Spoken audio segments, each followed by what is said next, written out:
নমস্কার বন্ধুরা, আশা করি তোমরা সকলে খুব ভালো আছো। আমি অর্পিতা, আমার রান্নাঘরে তোমাদের অনেক অনেক স্বাগত জানাই। আজকে আমি আমার রান্নাঘর থেকে নিয়ে এসেছি মুচমুচে ভেন্ডি ভাজার রেসিপি। ভেন্ডি ভাজা তো আমরা সকলেই খাই, একবার এমনি করে খেয়ে দেখো, বেশ কুড়মুড়ে আর মুচমুচে। ডাল দিয়ে খেতে কিন্তু খুব ভাল লাগে। চলো তাহলে বেশি দেরি না করে তোমাদের রেসিপিটা বলে দিই। আমি ভেন্ডিগুলোকে প্রথমেই ভালো করে ধুয়ে শুকনো করে মুছে নিয়েছি। কোনো কাপড়ে বা টিস্যু পেপার দিয়ে তোমরা মুছে নিতে পারো, কারণ ভেন্ডির মধ্যে যদি জল থাকে তাহলে ভেন্ডি ভাজাটা ঠিক মুচমুচে হবে না।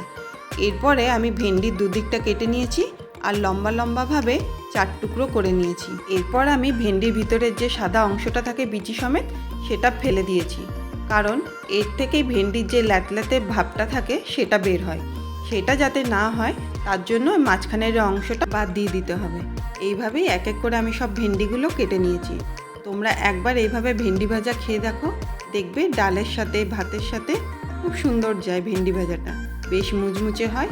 একই রকম ভেন্ডি ভাজা তো অনেক খেয়েছো, একবার এইভাবে করে দেখো, সবাই পছন্দ করবে। আমি সব ভেন্ডিগুলো এইভাবে কেটে নেওয়ার পরে একটা বাটির মধ্যে 2 চামচ চালের গুঁড়ো, তার ডবল মানে 4 চামচ বেসন নিয়ে নিয়েছি।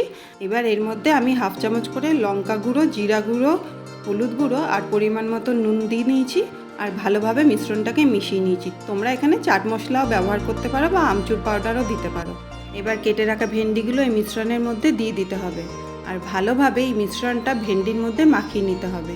এই মিশ্রণটা ভেন্ডির গায়ে ভালোভাবে লেগে গেলে 5 মিনিটের জন্য ঢাকা দিয়ে ছেড়ে দিতে হবে, যাতে নুন থাকার ফলে ভেন্ডির থেকে যা জল বেরোবে সেটা যাতে মশলার সাথে ভালোভাবে মেখে যায়। আর আরেকটা কারণ হলো, সঙ্গে সঙ্গে যদি আমরা তেলের মধ্যে ছাড়ি তাহলে মশলাগুলো সব বেরিয়ে যেতে পারে, তাই জন্য একটুখানি ছেড়ে দিতে হবে। এবার কড়াইয়ে আমি খানিকটা সাদা তেল গরম করে নিয়েছি আর এইভাবে অল্প অল্প করে ভেন্ডিগুলো দিয়ে ভেজে নিতে হবে। এখানে একটা কথা তোমাদের বলে রাখি, ভেন্ডিগুলো কিন্তু সব একসঙ্গে দিয়ে ভাজলে হবে না, অল্প অল্প করে ভেন্ডিগুলো তেলের মধ্যে ছাড়তে হবে।